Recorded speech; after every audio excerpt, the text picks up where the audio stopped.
नमस्कार, आज दिन भर की बड़ी खबरों में आपका स्वागत है। मैं हूं सुमन। आज के इस बुलेटिन में हम बात करेंगे देश दुनिया की तमाम टॉप ट्रेंडिंग हेडलाइंस की। नीट और यूजीसी नेट परीक्षाओं के विवादों के बीच देश में एंटी पेपर लीक कानून हुआ लागू। केंद्र सरकार ने आधी रात जारी किया नोटिफिकेशन। 3 से 5 साल तक सजा, साथ ही 1 करोड़ तक के जुर्माने का प्रावधान। अब भ्रष्टाचार का खेल बंद हो, लाखों युवाओं का भविष्य कर दिया बर्बाद। कांग्रेस महासचिव प्रियंका गांधी ने नीट मामले में बीजेपी को घेरा। बोली कि बीजेपी के राज में पेपर लीक हमारे देश की एक राष्ट्रीय समस्या बन गई है, जिसने अब तक करोड़ों युवाओं का भविष्य बर्बाद कर दिया है। आम आदमी पर महंगाई की मार, रसोई घरों से गायब होने लगी सब्जियां। रिपोर्ट्स के मुताबिक 1 साल में प्याज और आलू सहित खाद्य वस्तुओं में 65% तक का हुआ इजाफा। जम्मू कश्मीर में विधानसभा चुनाव की तैयारियां शुरू। ईसीआई ने दिया वोटर लिस्ट अपडेट करने का आदेश। कहा कि 25 जुलाई को मतदाता सूची का ड्राफ्ट तैयार होगा। 9 अगस्त तक दावे और आपत्तियां ली जाएंगी और 20 अगस्त को अंतिम मतदाता सूची प्रकाशित कर दी जाएगी। बांग्लादेश के पीएम शेख हसीना ने प्रधानमंत्री नरेंद्र मोदी से की द्विपक्षीय बैठक। इस दौरान दोनों देशों के बीच रक्षा, कनेक्टिविटी, इंफ्रास्ट्रक्चर, पावर, एनर्जी और जल बंटवारे समेत कई चीजों पर हुई चर्चा।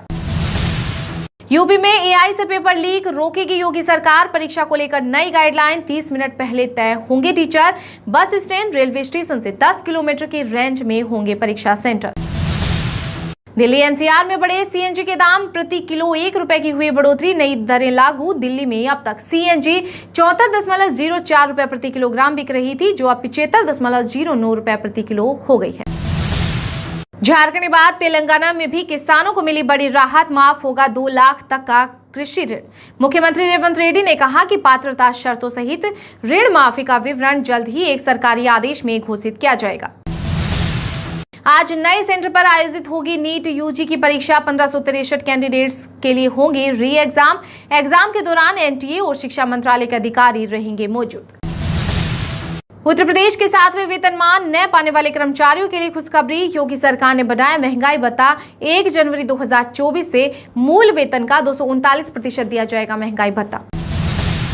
केरल की वायनाड सीट से लोकसभा उपचुनाव लड़ने जा रही प्रियंका गांधी के लिए प्रचार कर सकती है बंगाल की सीएम ममता बनर्जी। टीएमसी के साथ रिश्ते सुधारने की कोशिश में कांग्रेस। लोकसभा चुनाव के बाद अपने संसदीय क्षेत्र वायनाड पहुंचे केंद्रीय गृह मंत्री अमित शाह। 30 स्मार्ट स्कूलों को दी सौगात। बोले कि 55,000 बच्चों ने लिया सरकारी स्कूलों में प्रवेश। जो कहा करके दिखाया। तेलंगाना में किसानों के 2 लाख रुपए तक के कर्ज माफी के फैसले पर बोले कांग्रेस नेता राहुल गांधी। जब तक हरियाणा सरकार दिल्ली को पानी नहीं दे देती, जारी रहेगा अनशन। लगातार दूसरे दिन धरने पर बैठी केजरीवाल सरकार में मंत्री आतिशी ने किया ऐलान। पश्चिम बंगाल की सीएम ममता बनर्जी ने पीएम मोदी को तीनों क्रिमिनल कानूनों को लेकर लिखी चिट्ठी। कहा कि इन कानूनों को जल्दी में पास किया गया। 1 जुलाई से इनका लागू होना टालें। जम्मू कश्मीर के पुंछ जिले में सुरक्षा बलों को सर्च ऑपरेशन के दौरान मिला आतंकियों का ठिकाना। जवानों ने यहां से कुछ कपड़े, बैटरीज और डिजिटल डिवाइसेस किए बरामद। हिमाचल प्रदेश की 22 दवाइयों समेत देश के 52 नमूने जांच में फेल। कंपनियों को जारी किया जाएगा नोटिस। साथ ही बाजार से स्टॉक को वापस मंगवाया जाएगा।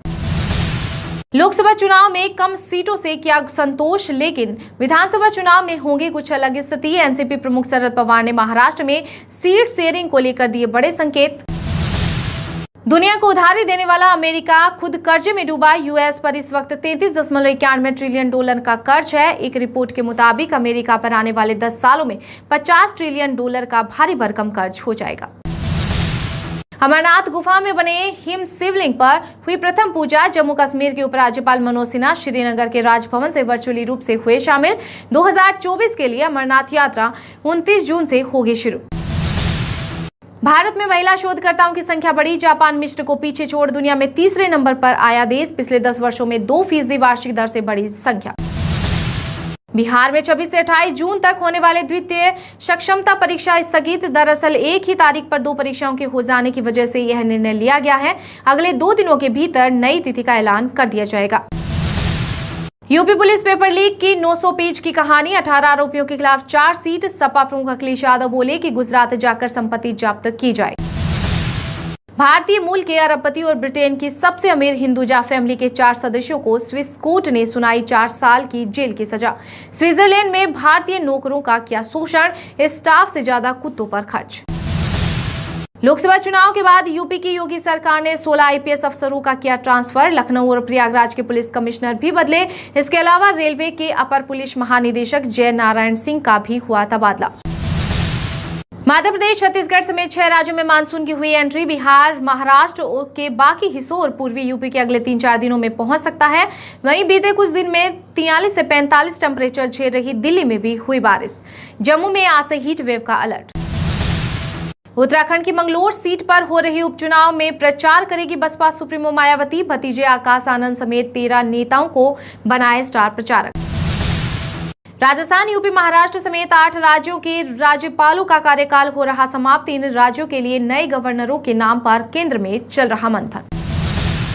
झारखंड में बंद पड़े उद्योग दोबारा होंगे शुरू। सीएम चंपई सोरेन ने दिए निर्देश। कहा कि बड़ी इंडस्ट्री के साथ साथ लघु, कुटीर एवं छोटे छोटे ग्राम उद्योग को हर हाल में बढ़ावा मिलेगा और इससे जुड़ने वाले गरीब किसान तथा जरूरतमंद लोगों की आय में वृद्धि भी हो सकेगी। उड़ीसा की झारसुगुड़ा विधानसभा सीट पर होगी ईवीएम की जांच। चुनाव आयोग ने दिया निर्देश। कहा कि नियम अनुसार चुनाव परिणाम में असंतुष्ट होने पर आवेदन कर सकते हैं उम्मीदवार। इस आधार पर 5% ईवीएम की होगी दोबारा गिनती। यूपी में वक्फ संपत्तियों पर अवैध कब्जा या मुनाफा कमाने वालों की अब खैर नहीं। योगी सरकार जल्द ला सकती है नई नीति। नई नियमावली से पारदर्शी तरीके से हो सकेगा वक्फ संपत्तियों का आवंटन। सोच लेना उनका क्या होगा जिन्होंने हमें वोट नहीं दिया। अंडमान और निकोबार द्वीप समूह से नवनिर्वाचित बीजेपी सांसद विष्णु पद की धमकी से मचा बवाल। महाराष्ट्र में आरक्षण के मुद्दे पर घिरी शिंदे सरकार। मराठा और ओबीसी समाज को मनाने की कवायद तेज। बुलाई सर्वदलीय बैठक। राजस्थान में बंद होगी चिरंजीवी योजना। बदले में नई स्कीम लाएगी भजनलाल सरकार। इसके अलावा कांग्रेस सरकार के कार्यकाल में प्रदेश में 2500 महात्मा गांधी पुस्तकालय और संविधान केंद्र खोलने की योजना को भी अब लागू नहीं करने का लिया फैसला। हिमाचल प्रदेश के सीएम सुखविंदर सिंह सुक्खू की पत्नी कमलेश ठाकुर समेत 5 उम्मीदवारों ने भरा दोहरा विधानसभा सीट से नामांकन। 10 जुलाई को होना है उपचुनाव। नहीं रहे रामलला की प्राण प्रतिष्ठा करवाने वाले पंडित लक्ष्मीकांत दीक्षित। 86 की उम्र में हुआ निधन। वाराणसी में चल रहा था इलाज। मणिकर्णिका घाट पर हुआ दाह संस्कार। आंध्र प्रदेश के पूर्व सीएम वाईएस जगन मोहन रेड्डी के पार्टी के निर्माणाधीन कार्यालय पर चला बुलडोजर। वाईएसआरसीपी प्रमुख ने मुख्यमंत्री चंद्रबाबू नायडू पर बदले की राजनीति करने का लगाया आरोप। 24 जून को सेंसेक्स में शामिल होगा Adani ports. IT company Wipro होगी बाहर। अडानी पोर्ट्स पिछले 6 महीने में 45% चढ़ा, वहीं विप्रो केवल 13%। रिलीज हुआ 2024 की मोस्ट अवेटेड फिल्म कल की। 2898 एडी का दूसरा ट्रेलर। अमिताभ और प्रभास के बीच दिखा जबरदस्त एक्शन सीक्वेंस।